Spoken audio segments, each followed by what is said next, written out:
Good evening. My name is Richard Gazelle, Executive Director of In Defense of Christians. Thank you all for joining us this evening, those who are here in person and those who are watching us online at home. As you may know, since October 2020, for nearly 4 years now, Azerbaijan has been engaged in a campaign of genocide against the indigenous Armenian Christians of Nagorno-Karabakh.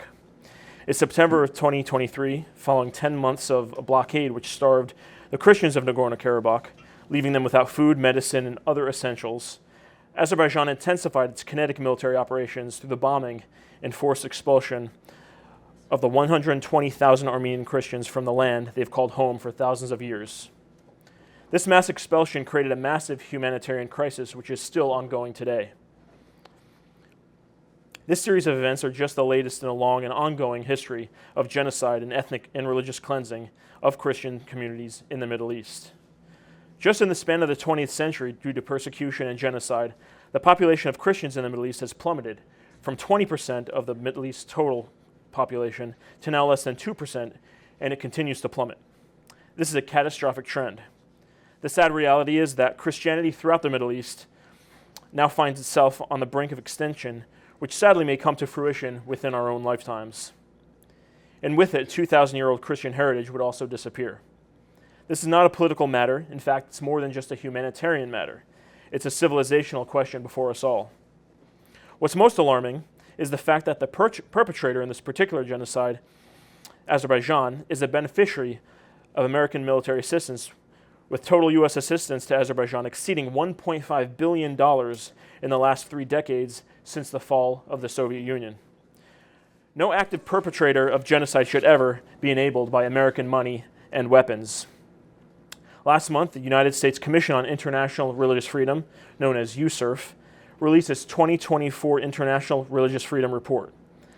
USCIRF is a bipartisan federal commission established by the International Religious Freedom Act of 1998 as a watchdog body to monitor on matters of international religious freedom. USCIRF's annual report provides detailed analysis and policy recommendations to the President, Secretary of State, and the U.S. Congress concerning state and non-state violators of international religious freedom. According to the 2024 report, USCIRF has recommended that Azerbaijan be designated as a country of particular concern, the most severe designation reserved for the world's most egregious violators of religious freedom. In Defense of Christians, along with our diverse coalition of partners, is actively urging the State Department to heed USCIRF's recommendation to classify Azerbaijan as a country of particular concern and impose sanctions. IDC is also advocating for legislative measures to discontinue military aid to Azerbaijan in light of its long resume of human rights violations, including closing the legal and immoral loophole which allows for presidential waiver to Section 907 of the Freedom Support Act, which you'll hear about later this evening. This evening, we'll be hearing from 2 of the foremost experts on this topic.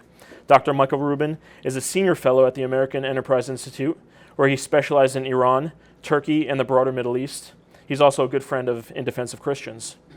We'll also be hearing from Aram Haparian, Executive Director of the Armenian National Committee of America, and a member of the IDC Board of Advisors. We'll also make time for questions at the end of this evening's program. So without further ado, I'd welcome our friend Michael Rubin.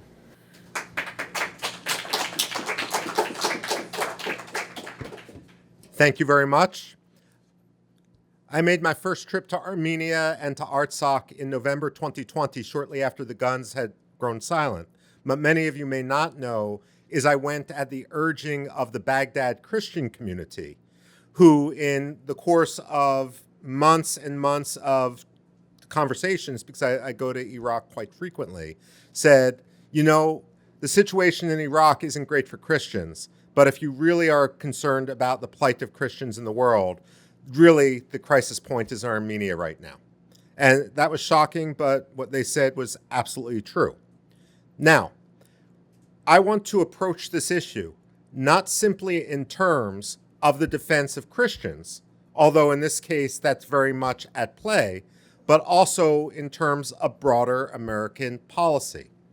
I think it's safe to say that in a bipartisan way, going back at least to George H.W. Bush, the foreign policy crisis that ended up defining the administration was always something that no one had seen coming during their initial election campaign.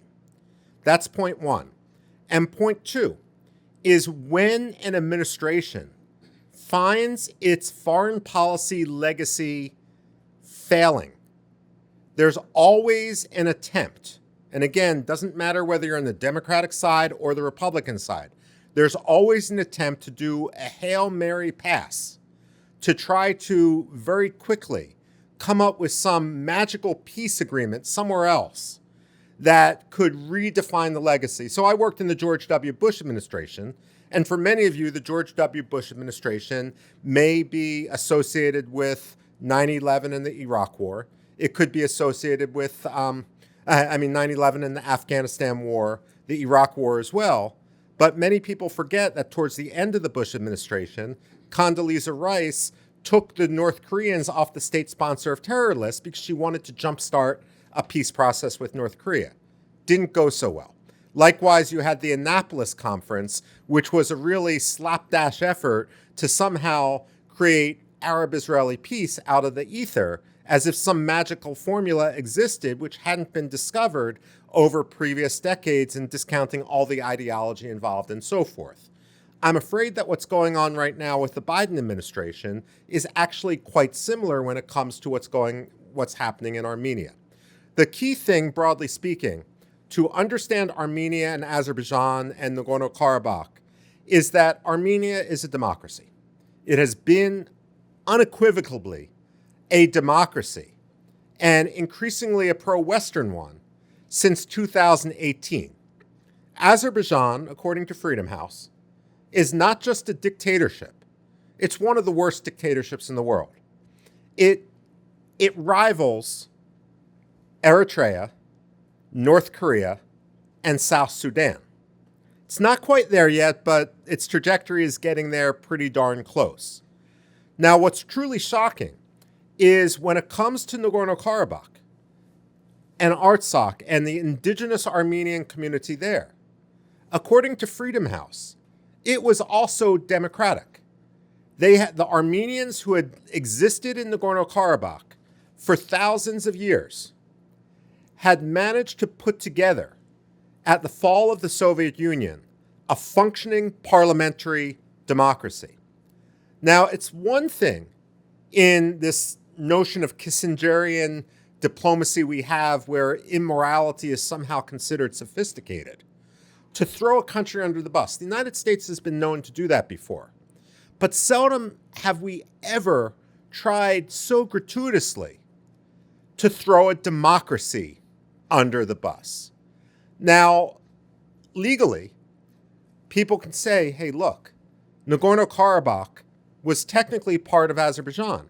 The United States recognized it as part of Azerbaijan in 1991. That's actually not quite true. The recognition of borders was dependent upon a test that included self-determination, that included the willingness of the governments to abide by international law and so forth. Constitutionally, Nagorno-Karabakh, which had always been part of Armenia until Joseph Stalin gerrymandered the country, had the constitutional prerogative to seek its freedom, and it did so democratically and constitutionally. The United States could have fully recognized this, but to say to a democratic population, you need to live under a dictatorship, is truly immoral, and it is against this notion of the policy which is of benefit to the United States. Forget, again, the Christian community for a second. From a sheer naked calculation of national interest, our willingness to see the Artsakh Armenians betrayed was contrary to that. Because we know that as democracies flourish, that pro-Western sentiments flourish. And in this part of the world, so close to Iran, so close to Turkey, it's important that we have a flourishing democracy that is moderate and stable. Now, some people will argue, and it's a kalumi, that Armenia actually isn't pro-Western. One thing that astounds me, and many of you know that, it was a long intellectual evolution for me to get to where I am on Armenia right now, especially vis-a-vis my previous positions with regard to Turkey.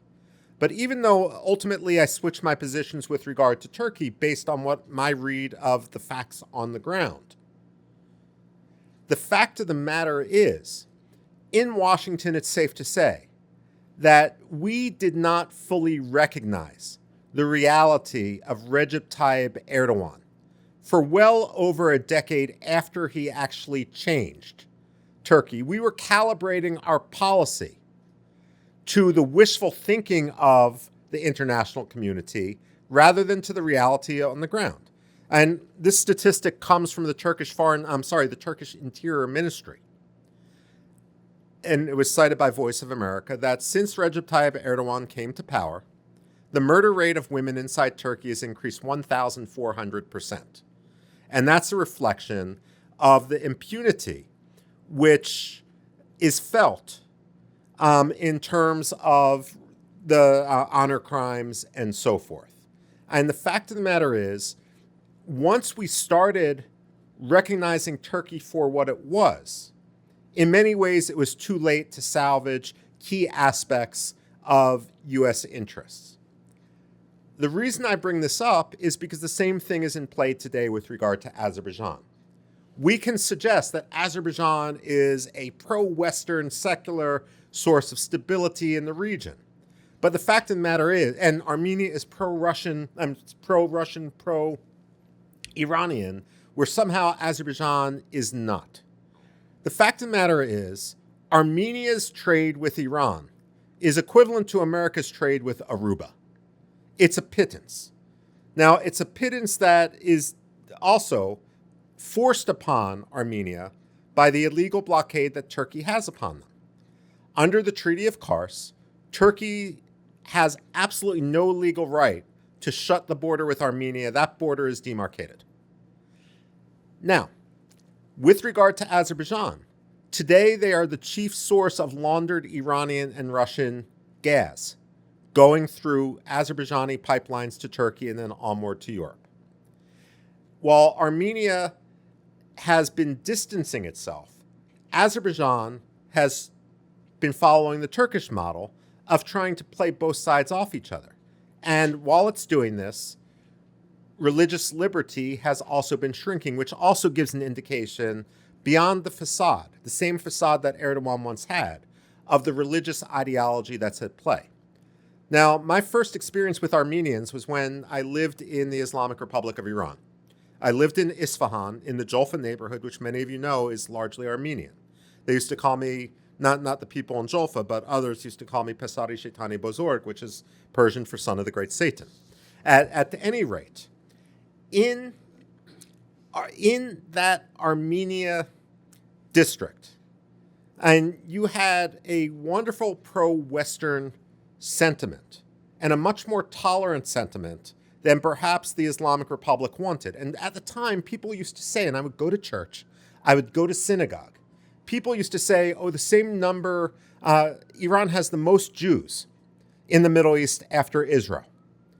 But you know what? I caught on after going to Iran for 7 months and following this for more than a decade afterwards, that people kept using the same statistics that were more than a decade old. And when it actually came to knocking on doors and seeing what was open, the number of Jews in Iran was actually just a fraction of what Iranians and many mainstream pundits claimed it to be. The same thing today is true with regard to Azerbaijan, both to the Jewish community, which is only about a quarter of the numbers which Azerbaijan claims, and those that can get out are getting out, as well as to the Christian community that remains, many of whom were put to flight by the same sort of atrocities that we see in Artsakh. And of course my time, okay, there's the timer. So we've got an issue where we need to calibrate our policy to reality. Now, even if you do want to say that Armenia, look at it, Armenia has relations with Iran. Armenia has relations with Russia. Therefore, we should be on the opposite side of geopolitics than Armenia is. My response to that is, what would it have been like if, when Anwar Sadat decided that he no longer wanted to be in the Soviet camp, the American response was, Egypt is too close to the Russians. Therefore, Egypt will always be close to the Russians. We shouldn't try to flip them. What is going on now geopolitically, beyond simply the issue of the Christians in the region, is that there is a debate underway about what it will take and what it will take to flip Armenia and how we can truly secure them. Now, this is my worry. I spend a lot of time in Armenia, and I have absolutely no doubt that the Armenians, both in terms of their brains and their hearts, truly want to turn their backs on Russia and truly have no interest in anything more than the casual border state economic relationship with Iran. But what I worry about is this. We can try to do two things. We can try to flip them and encourage them to throw the Russians out and embrace the United States, but Armenia is a landlocked country. And if we do that, if we encourage them to stick their heads out, only to get them chopped off, I would argue that that is immoral. So what can we do to give greater guarantees to Armenia that we, like the French are right now, like the Indians are right now, truly have their backs? The other thing to keep in mind, and this goes back to the Christians, is that we talked about these peace deals in which the Republic of Artsakh, this democratically elected statelet that was democratic, that had a contiguous history, that in many ways it was much more like Kosovo than like Donetsk or Luhansk or any of these made-up republics that Russia likes to cite. They had an agreement that there would be free passage back and forth. The Russians violated it. I went to see the Azerbaijanis blockaded the population, starved some. I went to see the illegal checkpoint. It was a tent and a single BTR, as an armored personnel carrier. It could have been taken out like that. All we would have had to do was leaflet and say, you better clear this road, otherwise you're not going to exist anymore. And yet, instead of taking that leadership and showing that our diplomacy meant something, the largest indigenous Christian community in the region, in the Middle East, ceased to exist. That's why it's so important, besides the legislative agenda, which Aram is going to talk about, to stand for a right of return before this ethnic cleansing is made permanent by the decades of time. We can't let this sort of dictatorship win. The other point I would make is that when it comes to last-minute administrations, and I'm winding down with this, and that Hail Mary pass, the Biden administration seems intent on trying to force Armenia into a peace deal with Azerbaijan. Now, Azerbaijan's president, Ilham Aliyev, is a man that says that Armenia doesn't have the right to exist. It doesn't exist. That Yerevan, the capital of Armenia, is actually Western Azerbaijan. The rhetoric is, and I've written on this, is parallel to what Saddam Hussein once said about Kuwait, about southern Iran, and so forth. It is irredentism, and it is signaling what he is going to do in the future. We are so desperate for peace with Armenia that just like with Artsakh, we are willing to pressure Armenia, democratic Armenia, to make concessions in the face of dictatorship. While the border of Armenia and Turkey is demarcated, the border of Armenia and Azerbaijan is not. I went with Sam Brownback. We saw Azerbaijani troops inside Armenian territory. We are at a point where instead of saying The 1975 Soviet General Staff map is what the United States recognizes, and if Azerbaijani troops are on the wrong side of that border, they are occupying Armenian territory. Instead of doing that, we're saying, let's have peace, and then maybe we can demarcate the border. That wouldn't work in any situation, let alone when one side is irredentist and is committed ideologically to ousting the other. Let me conclude with this. Negotiating with Azerbaijan is in many ways like negotiating with forcing Israel to negotiate with Hamas.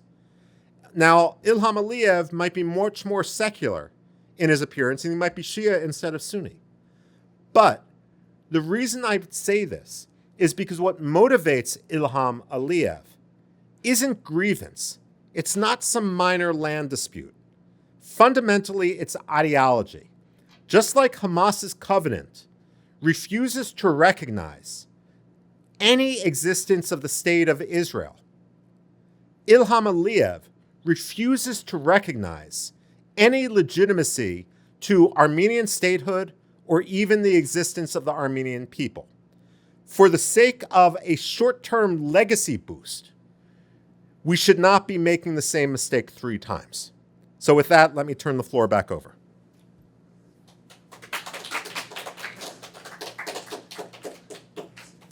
You know, even as moderator, I'll happily say, I'm glad you blew by your timer, because I could listen to your analysis for hours, so thank you for that, Michael.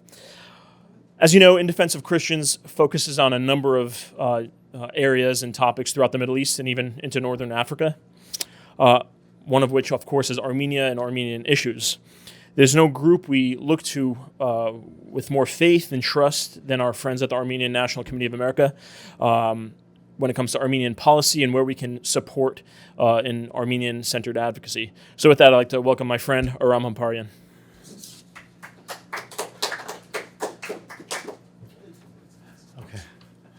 Thank you, Michael. That was profound, insightful, comprehensive.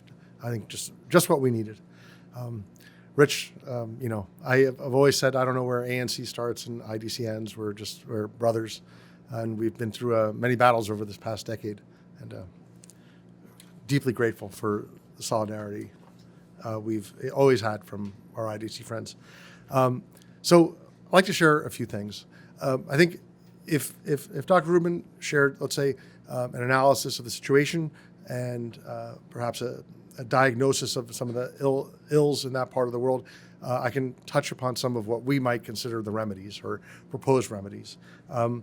They're within the context, like I'll say the ANC's, like our North Star might be something like Armenia's survival, that this ancient nation, at-risk nation, landlocked, blockaded, genocide survivor state, that it might survive, that might be able to be part of handing our ancient tribe to my daughter's generation, that she might be able to hand it to her children one day. And that's a situation I think that not every country faces. I'm sure if I woke up tomorrow as a Brazilian, or if I lived in China, France, or Indonesia, pick the country, you have a lot of problems. You have all the problems that people have around the world.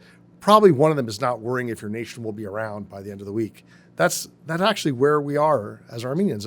If you look at the map of where Armenians lived 1,000 years ago, and you look at where Armenians live today, it's like a tiny fraction. And within the last year, maybe a quarter of that was chopped off. And as Dr. Rubin said, and there's now claims on every last little bit of that tiny partitioned Armenia that remains. So our North Star is very much like, how might there be in Armenia? Number one. Number two, those activities fall into 3 general baskets today, and then I'll run through some of our legislative initiatives. The first basket might be, how can the United States help hold Azerbaijan accountable? That would be one basket. A second would be, how might our government help those who've been impacted by this violence, the refugees? So on the one hand, accountability, on the other hand, assistance. And then third, longer term, is, can there be a pathway home for the Armenians of Nagorno-Karabakh, for the Armenians of Artsakh? So accountability, assistance, and a pathway home. I'll start with probably our top legislative priority, which is stopping U.S. military assistance to Azerbaijan. This entire war that started in 2020, the ethnic cleansing, the genocide that took place in 2023, all took place in the context of the United States maintaining an ongoing military aid program to Azerbaijan. We talk to people in the administration, and very often they throw up their arms and say, "What can we possibly do?" I'm like, "Well, how about you stop arming the side that's doing the damage? Like that would be a good place to start. First, do no harm. I think that's a good principle. So, to get that done, right? We've undertaken a lot of work, and we were successful in the U.S. Senate in passing unanimously a bill that would prohibit aid to Azerbaijan, that would enforce the sanction, essentially, the restriction on U.S. aid to Azerbaijan. And now we're working on the House side to have its counterpart passed. In the Senate, it was Senator Peters. In the House, it's Congressman Lawler of New York, both very good friends of ours. We're working it through the committee process. We're also trying through various amendments. So Mr. Lawler just offered an amendment to the foreign aid bill. We hope it's ruled in order. We hope it's adopted. We hope it's enacted. And that would essentially say that Azerbaijan, maybe we can't tell Azerbaijan what to do. Maybe we can't always restrain Azerbaijan, but we sure as heck can say that you're going to do it without U.S. military assistance. It's not simply the dollars that have flowed to Azerbaijan, although they are significant, but Azerbaijan's a wealthy country. I think at a deeper level, it's the stamp of approval. When we provide military assistance to a country, it's a way of saying, you're doing fine, don't worry. If we were upset, we surely would cut off the assistance. So that's number one. Number two are sanctions. Our government has passed a variety of sanctions over the years that can be enforced in a variety of different ways. One set of them is the global Magnitsky sanctions. We believe that I think 44 officials of Azerbaijan have crossed the line, have become sanctionable under the global Magnitsky sanctions. And colleagues of ours in the Armenian Legal Center have filed those cases with the Departments of State and Treasury. We're making the case as best we can. We hope it's given fair consideration. We think on the merits, the administration should act, but we're not certain that they will. I would offer a thought, and this is one I learned the hard way, which is sanctions are not policy. Sanctions are a tool of policymakers. And if the policymakers have absolutely no intent to sanction somebody, they could, commit the worst of sins in the light of day and never see a single sanction. It's very much a tool that's deployed, to pursue interests. And the interests of the present administration, the past administration, is that basically Azerbaijan gets a free pass. So that's number one, is cutting off the military aid. Number two is sanctioning senior officials. A third is something that we've tried without success so far, which is Section 502B of the Foreign Assistance Act. This is a very old provision. It was passed in the 1970s. It's never once been enforced, but it basically says if a country receives U.S. military assistance, the Senate can pass a privileged motion to force the administration to report on that country's human rights abuses. It's not a very high ask. It's not a very tough ask. It doesn't cut aid. It simply asks for a report, right? So a senator, this is unusual in the Senate because most things in the Senate and the House need the approval of gatekeepers at the committee level, at the leadership level. This is a privileged motion that any senator can exercise. They can say, I want this brought to the floor, and in short order, a day or two, it needs to be brought to the floor for an up or down vote.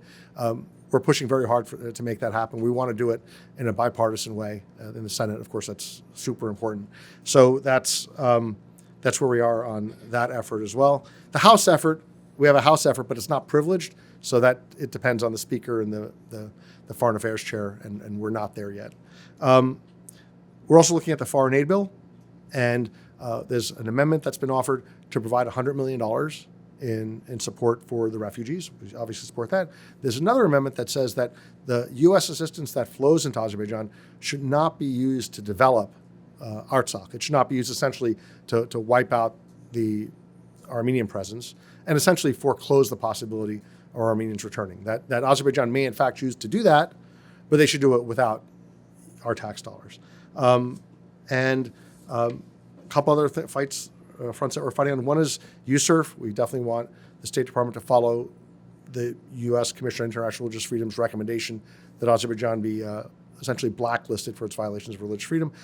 There's also an upcoming climate conference, the world's biggest climate conference this November, will be hosted in Baku, Azerbaijan, which is really a major carbon-producing state whose president recently said, nobody will tell us that we can't use our God-given resources, oil resources, to, for the prosperity of our people. So the global climate movement's like kind of moving away from fossil fuel, and here is President Aliyev of Azerbaijan embracing it and then hosting the actual conference that's supposed to mitigate the very harms that he's contributing to. So,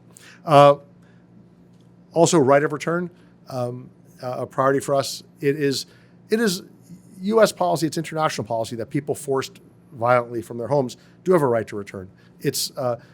And our administration, I think Ambassador Michael Carpenter, voiced U.S. support for the right of Armenians to return to Artsakh, to Nagorno-Karabakh, but it's been followed up with absolutely nothing, It was just a one-off, check the box, sure, go home, and then nothing to make that possible. If an Armenian were to return there, they would certainly be subject to violence and certainly could not live in safety. I don't know that a single family would subject their children or older relatives to that type of threat. Two more things. One, a bit far afield. The Congress had passed recognition of the Armenian Genocide now 5 years ago. There's an effort before the House and Senate to teach about the Armenian Genocide in public schools, to set aside some funds to allow the Library of Congress to prepare materials for that purpose. They're modeled after a Holocaust bill, which does exactly the same thing, a very admirable effort, and led by many of the same legislators. I'll wrap up with one final non-legislative but electoral priority. The Congress, the co-chair of the Azerbaijan caucus, is Congressman Cuellar of Texas. And he's always given us a lot of grief, and we always suspected that there was more to it than we could see. And then this April, we woke up one morning and read a federal indictment charging him, 54-page indictment, charging him with accepting hundreds of thousands of dollars in bribes from Azerbaijan in order to basically rig some congressional action in Azerbaijan's favor at our expense. And it turns out that the allegation in the indictment is that, like in 2017, 2018, we were pushing very hard, if you can imagine, for just a couple of $1 million to demine the civilian areas of Nagorno-Karabakh, so that this like surrounded little region, this democracy in the Caucasus, so that maybe kids could walk to school without getting blown up, or farmers might be able to cultivate a little bit more land. And we were fighting like crazy just for a couple $1 million through Halo Trust, a great group, to demine that, and we faced like ridiculous levels of opposition. And then only later, 5 years later, this past April, woke up to find out that a very, very senior member of Congress had been allegedly enlisted by a foreign government to torpedo that exact process. And that's super, that's sobering, and certainly, I guess, just a call for us to redouble our efforts. We're encouraging members of the House to call upon Congressman Cuellar to step down. And if he won't step down, they should vote to expel him. And in any event, we look forward to his departure from Capitol Hill. With that, thank you. Okay.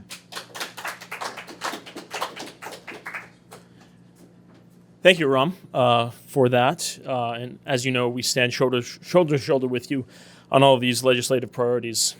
And with that, I'd like to open the floor for any questions that you may have, folks who are present with us here today, as well as folks online who wish to ask a question. When you do ask a question, just if you could address one of the two speakers, or if it's a general question, anybody would, feel free. Not all at once, please. Don't ask, I will ask you. Yep. So we do have a mic set up over there, just so we can get the question on camera as well. Hi, my name is Sophia Trammell. Thank you so much for your speech. Why is the United States government giving military aid to Azerbaijan? For what is the reason that they provide? And just weighing which is more important, our interest in the region or genocide. What is their reason for doing so? I'll just repeat the question for the cameras, because I'm not sure whether the mic was fully picking everything up. But the basis of the question, which Adam will answer, is why is the United States giving military assistance to Azerbaijan anyway? And it's an oil-rich state in the Caucasus. What's the logic? What's the reason? It's a really good question. I think initially, sort of, there have been two waves of military aid to Azerbaijan, and this required a waiver of a law in order for the aid to travel there. And one was during the war in Afghanistan. There was Azerbaijan was considered a way station, a place to land aircraft and then move on to Central Asia. That was one. Number two reason cited was to protect energy facilities in the Caspian. And there was something, the Azeris had something called the Caspian Guard. And under George W. Bush, that seemed to be the majority of assistance, facilitating transit to Afghanistan and then the Caspian Guard. Then it radically boosted under President Trump and then increased and continued, let's say, under President Biden. And I'm going to say, this is my read. I don't claim any special insights, and no one's ever given us an honest answer, although we've asked a few times. In around 2017, the administration adopted a different strategy to Nagorno-Karabakh, one that was less about a peace process and more toward, I think, signaling to Azerbaijan, your territory, you do what you will. And the two markers of that were, number one, a very aggressive effort to stop the humanitarian aid to Artsakh. We were told, the phrase used with us by the State Department was, it's time for the aid to follow the policy, not the policy to follow the aid, right?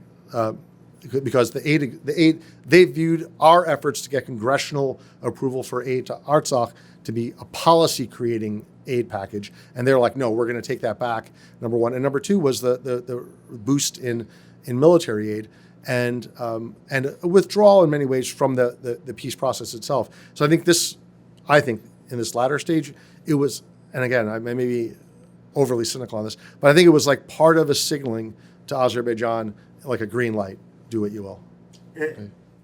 I'm just going to add two things. As a historian, I get paid to predict the past. My critics would say I only get that right about 50% of the time.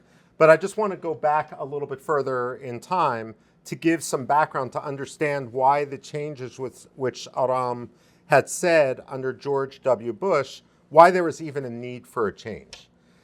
The whole reason why in the Freedom Support Act, aid to Azerbaijan was forbidden was as the Soviet Union was collapsing, the Azerbaijanis undertook a number of pogroms against the Armenian population in Baku and also in Nagorno-Karabakh, which was, again, always a vast majority Armenian Christian populated area.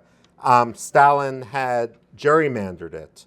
But even then, many Azerbaijanis who were relocated to Nagorno-Karabakh in the 1960s and 70s as the Soviets built factories and so forth and tried to play demographic games, they initially, as the Soviet collapse was coming, decided that they were simply going to go home. They had no desire to live where the Soviets told them they should live because the Azerbaijanis knew that they had no roots there. The Armenians did. And so what the Azerbaijanis started to do as the Soviet Union was collapsing was try to encircle Nagorno-Karabakh, and there was a real fear that they were going to try to massacre the population, more than 100,000 people.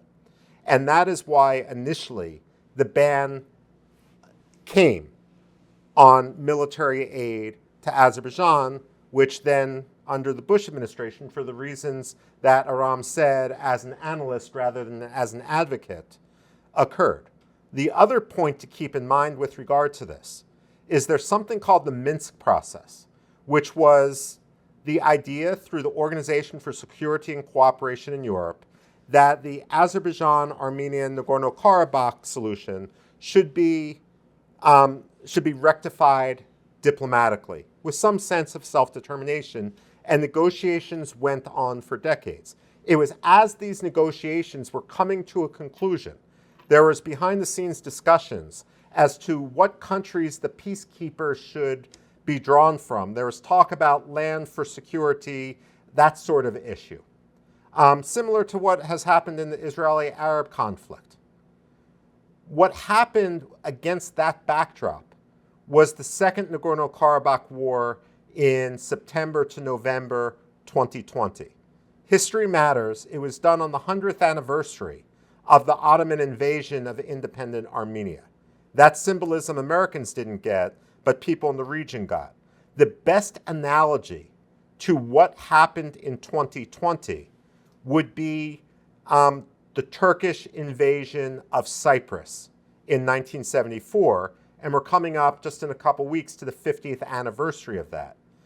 Many Turks will say, hey, look, the invasion of Cyprus was meant to protect the Turkish Cypriot population. And that may have been true for a day or two.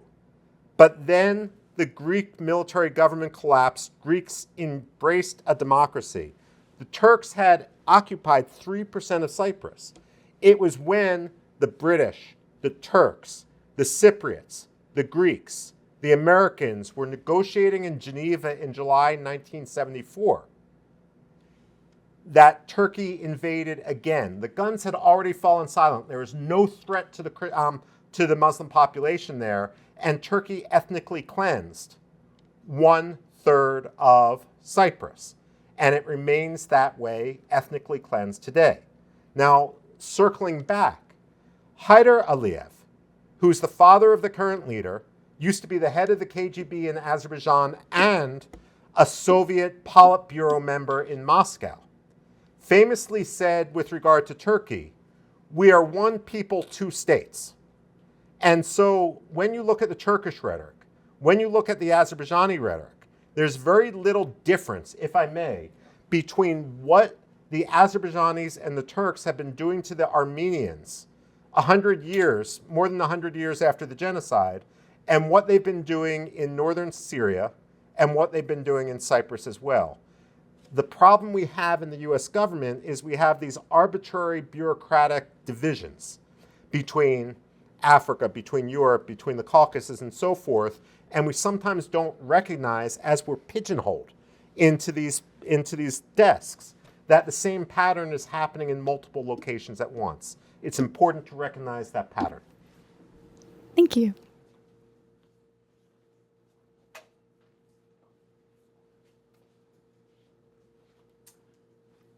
Thank you very much. We hear a lot, obviously, and understandably, about the intense tension to the east and west of sovereign Armenia, and a little less about the north and the south. And I'm just wondering if there's particular insight to be offered from the relations with Georgia, or for that matter, anything that can be problematic as far as propagandistic issues, given Armenians' dependency on some degree of peaceable relations with Iran. Okay. First of all, when it comes to relations with Iran, here's the key to remember. And I am a hawk on Iran. I mean, I am officially sanctioned by the Islamic Republic of Iran, and for that matter, I'm officially sanctioned by the Ministry of Foreign Affairs of Russia. So even though some, perhaps my good friends at the Hudson Institute, occasionally say that I'm a little bit too sympathetic, the Iranians know I'm not, period. The reason why, as an analyst, not as an advocate, the reason why Armenia has relations with Iran is because Armenia its economy largely depends on produce and some manufactured goods. It doesn't have hydrocarbons. Because Azerbaijan blockades Armenia for the purpose of having because they have the territorial dispute. And because Turkey, in sympathy, one people, two countries, blockades Armenia against the terms of the Treaty of Kars, it means that Armenia has no other choice to get its goods to market than to send them basically into Iran. If your exports are pomegranates, you can't compete if you have to add airfare to the price of exporting pomegranates. The best way to undercut this, if from the US government point of view, is to put pressure on Turkey to open the border. If Turkey opened the border to Armenian produce, there would be no excuse, no reason for Armenia to have this sort of economic relations with Iran. But I want to make some, and with regard to Georgia, there's other tensions which perhaps Aram could get into. I'm not as good on Georgia. But let me put it this way. Let's make lemons out of lemonade. The Armenian diaspora is large in the United States, in the United Kingdom, in France, in Russia, and in Iran. Yerevan is a pro-Western democracy. Armenia is a pro-Western democracy. What better way, if we have to talk to people, to do it through a pro-Western democracy rather than, for example, through Qatar, which is openly sympathetic to Hamas and the Taliban? Why not have these sorts of talks? I mean, very quietly, even though it's not public. The Biden administration is also in talks in Oman, not just with the Houthis, that part's public, but also with Bashar al-Assad's regime in terms of rapprochement, according to the Omanis. Why should we use middlemen we don't trust when we have equally connected middlemen who actually, their heart is in the right place and their ideology is trending to the right place? But with that, let me let Aram add to the discussion.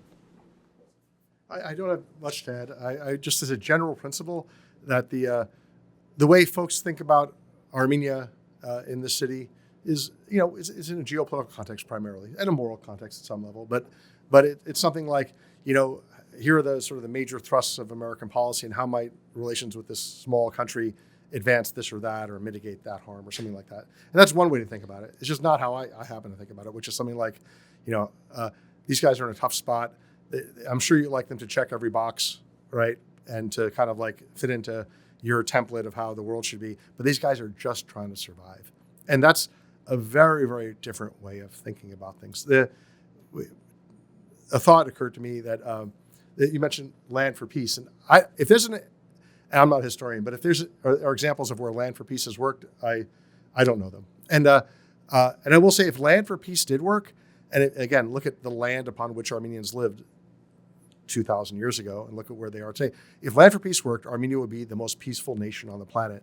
And it's not. With every loss, there's a call for yet more, yet more, yet more. I think Benny Morris co-wrote, I forget his co-author's name, the 30-year genocide. You could argue that it's a genocide that started in the 1890s and is actually continues until this very day. And people say, like, what's the end state? What's the stable equilibrium that will come out of this? Like, what is it that Armenia can give to Azerbaijan and Turkey that would cause them to back off and say, okay, here's how we're going to exist together? It's like, I see no evidence of that. I think the end game is no Armenians, right? And what's my basis for saying that?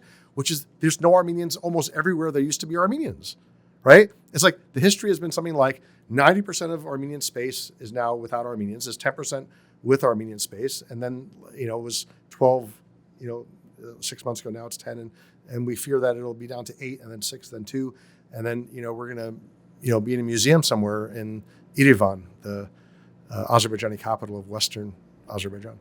Actually, let me do something which I'm going to try to cite Bernard Lewis in a way that's not going to drive you nuts. Bernard Lewis wrote a book about the Middle East called Middle East, The History of the Last 2,000 Years. And the reason he did this is too often when I'm a product of Middle Eastern studies, that's what my doctorate's in. When we study the Middle East, we start in maybe 570 with the birth of Muhammad. And if you're starting in 570, then you forget all the context which exists before and the context in which Muhammad came to be. Why is it that U.S. policy, when it comes to looking at this region, starts with Joseph Stalin rather than 2 or 3 years before Joseph Stalin?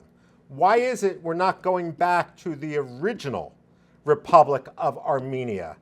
And instead, the United States government, is actually endorsing and legitimizing the cheap gerrymandering which Joseph Stalin engaged in. Now, we could say, oh, the Almaty Declaration of 1991 made the sovereign boundaries of all the former Soviet states the basis through which we work, well, that's all well and good until you consider that Nagorno-Karabakh was an autonomous oblast and that Ilham Aliyev has rejected those same boundaries. Why do we have to focus more on the Almaty Declaration of 1991 than the Azerbaijani aggressor does?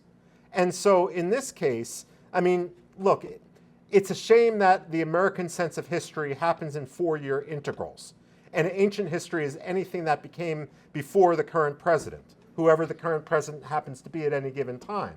The fact of the matter is we need a broader perspective because it's our handicap. Everyone else in the region is looking at this with a broader perspective. Let me give you just one more example very quickly.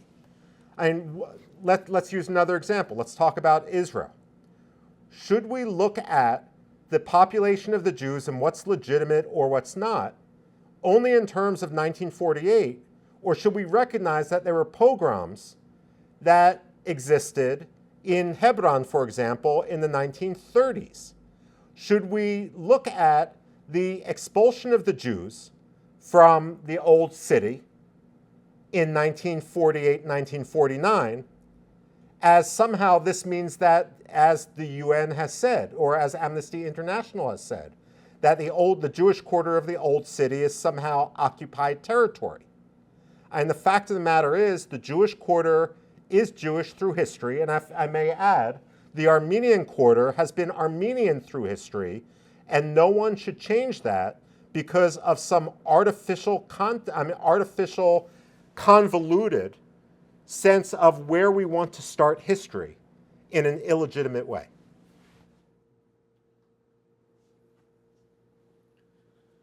There's been a lot of discussion about the survival of Armenia and touching on the ongoing genocide that's happened there. I was hoping if one or either or both of you could comment on the ongoing erasure of cultural heritage sites and the significance that has, and what the U.S. could do to reverse or halt those destructions. I'm going to let Aram answer this, but I just want to say that in my own intellectual evolution, as I once was much more sympathetic to the Turkish point of view and shifted over time, and I've written about this publicly, so this isn't secret, what really changed my mind was that very question.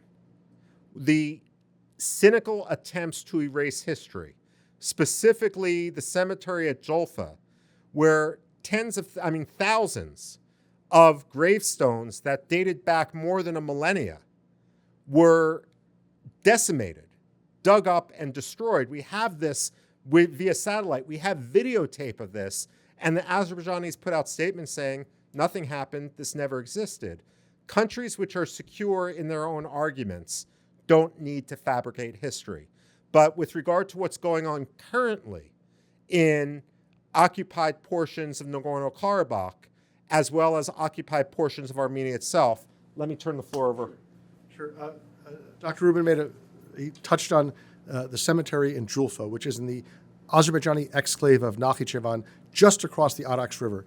And it was, I don't know, maybe just luck, or good luck, bad luck. It was destroyed, but it was destroyed on videotape. Somebody across the border videotaped the destruction, and it was some group of Azeri soldiers in uniform who came with sledgehammers and bulldozers, and they knocked each beautiful cross stone down, that intricately carved, and then when they were all like on the ground, they took bulldozers and they literally pushed it into the river, and then they put a firing range in that land. And as it happened, like within days, of course, we got a copy of the videotape and took it to the Department of State, who told us, well, these things happen on both sides. We're like, well, if they happen on both sides, you should call it out on both sides, but we're not aware of Armenians doing stuff like that. But if they are, well, certainly bring that to the light of day. And they're like, well, they shuffled their feet and mumbled something.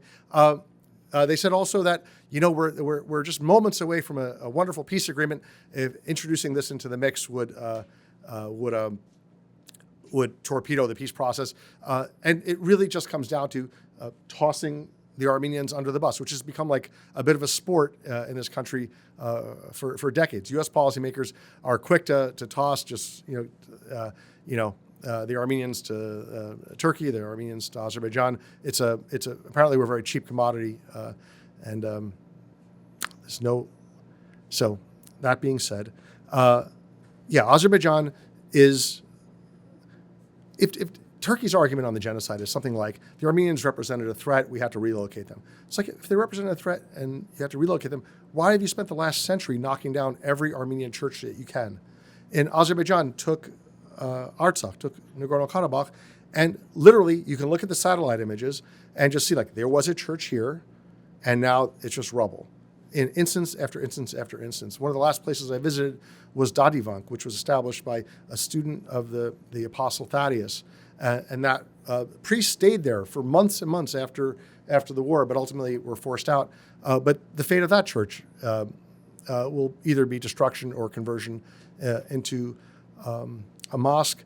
We haven't seen, we've seen like kind of lip service from the administration, but when we're really pushed for support, we haven't gotten it. I'll give one example. A university project is doing monitoring work to keep an eye on the churches that exist. They have a very good list of that. And they actually asked the State Department at one point, can we have access to the same, I forget the name of the company, or the same program, the same satellite imagery that you provided to track historical sites in Syria and Afghanistan, and they were denied for no good reason. I think, once again, it comes down to a policy that is, for whatever reason, decided that we're going to appease Azerbaijan and at the expense of the Armenians. Just let me add two things there. It wouldn't cost that much money to demand, as a condition of any sort of relationship with Azerbaijan. And remember, the Azerbaijanis have thrown out the French ambassador for having too much moral clarity. When the French are thrown out for moral clarity and the Americans are left behind, that's telling. But why not have 24/7 video monitoring? If in theory we can do it with nuclear centrifuges, how hard could it be to do with ancient monasteries? The other thing that the Azerbaijanis are doing, and again, this has parallels with rejectionism of any Israeli roots, any Jewish roots to Israel, is the Azerbaijanis have come up and said, all these ancient Armenian monasteries with the ancient Armenian inscriptions and so forth, they're all fraudulent. That these are just a made-up fantasy, and they were Albanian churches from an ancient Albanian sect that disappeared centuries ago, and the Armenians have claimed it as their own. I mean, this is akin to saying, despite all archaeological evidence to the contrary, that there is no Jewish roots, for example, in Jerusalem.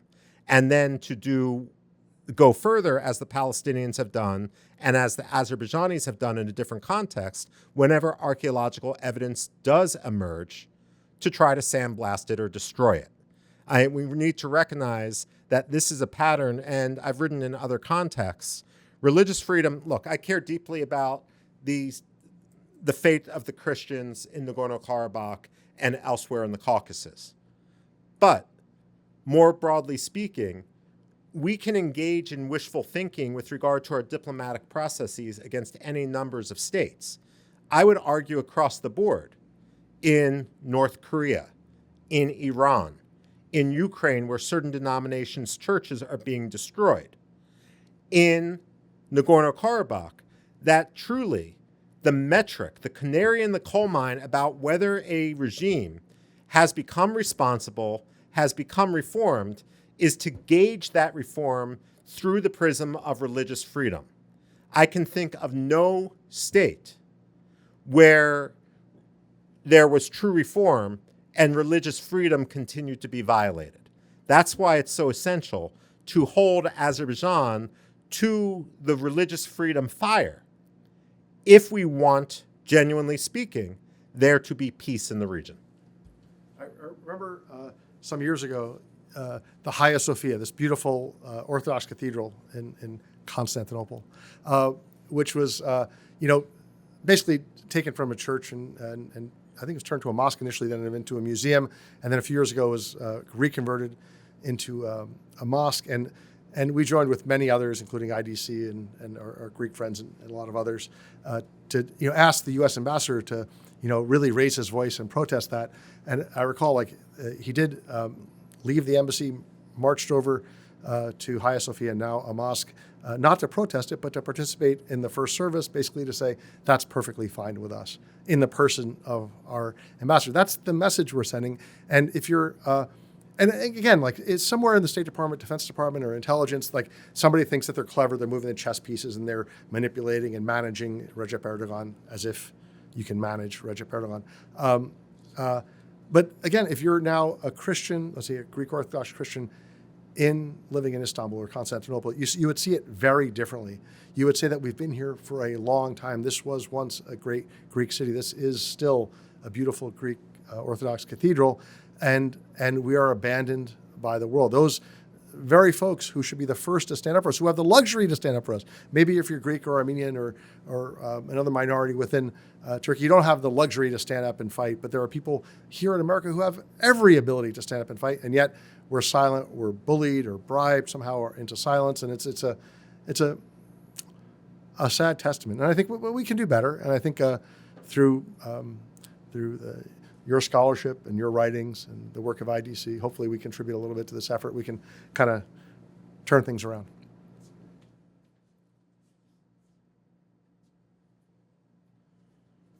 Well, thank you all for your remarks, and thank you all for being here this evening. We have some food and drink left. Please hang around, mingle, and enjoy what's left. And please feel free to approach any one of the speakers this evening, and I'm sure they'd be happy, as you could see already, happy to talk more on this issue. So thanks for being here. Have a good evening.